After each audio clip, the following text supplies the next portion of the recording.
Welcome. In front of me is a Samsung Galaxy M15, and today I will show you how we can hard reset this phone through settings. So to get started, we're gonna open up our settings. There we go. Scroll all the way down to General Management and scroll down and you'll find Reset option. Scroll down once more and at the bottom you have Factory Data Reset. Once you press on that, it gives you a list of data that will be removed by this. So right over here. Now in reality, the only thing that you really should care is things like the pictures, documents, music, and so on. Stuff like settings, I have no clue why it's even listed right here, as it's something that you set up. So why is it here? System and app data is also just kind of redundant, as apps you can re-download, and that comes also with app data, making this option useless right here. Account or Google accounts, that doesn't really matter. It's not deleting them like it's like it would make you believe. It's just removing them from the phone, but the accounts still exist. So you can re-sign into them.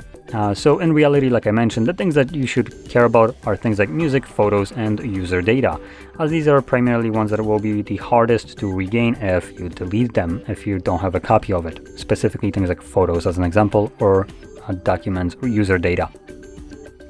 Anyway, with that being said, we can select Reset. Now before I progress any further, it does also give us some tip that you can use Smart Switch to back up your data to SD card or USB. And I do want to basically completely shit on this without remorse, as Samsung is the absolute biggest cunts when it comes down in the business, and they will make it abundantly hard for you to back up your device in any other way apart from Smart Switch, which if I'm correct will lock you to another Samsung. And I am speaking from experience using one of the most expensive devices that Samsung offers, which was the Fold 4, and I was unable to back up my device in any other effing way outside of the Smart Switch. Now, I tried to back up it using the Huawei option. The Samsung would just flat out disconnect the devices throughout the process, because go F yourself. That's not how it's supposed to work, by the way. I tried to copy the data manually to my computer. It would again disconnect the device after some time, just because go F yourself. And the only time it didn't disconnect magically was when I used Smart Switch, also on a computer. At that time, oh yeah, its connection is good. You can copy all your data. Nice copy. You can only back it or restore it to a Samsung. So when doing this, you need to have high levels of autism, because you will basically need to copy all the data, like folder by folder basically, just so when the device of a suddenly decide to try to screw you by disconnecting, you can only like lose some of the data and then retry it again, and obviously continue from where you left off with like minor inconvenience. It obviously will take longer, but if your new device isn't Samsung, that's really the only option you have. Now, with that rant over, let's select Reset. Now, I want to also point out that Samsung is also annoying at this point as well, as I don't have anything signed in on this device and no screen locks, but if you want to go through this, before you see delete all, it will tell you that you need to put in your screen lock if you have one set. After you do so, and select delete all, or before that shows up, you are also forced to sign out of Samsung account.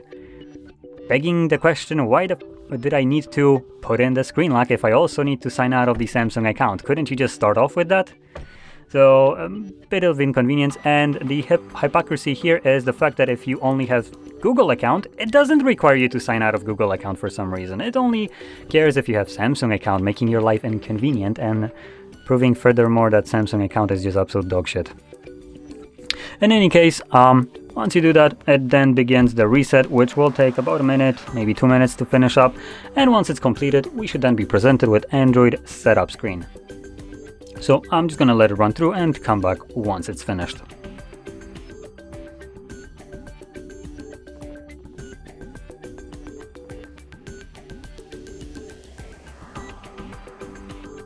And as you can see, the process is now finished and you can set up your device however you like. Now, with that being said, if you found this video helpful, don't forget to hit like, subscribe, and thanks for watching.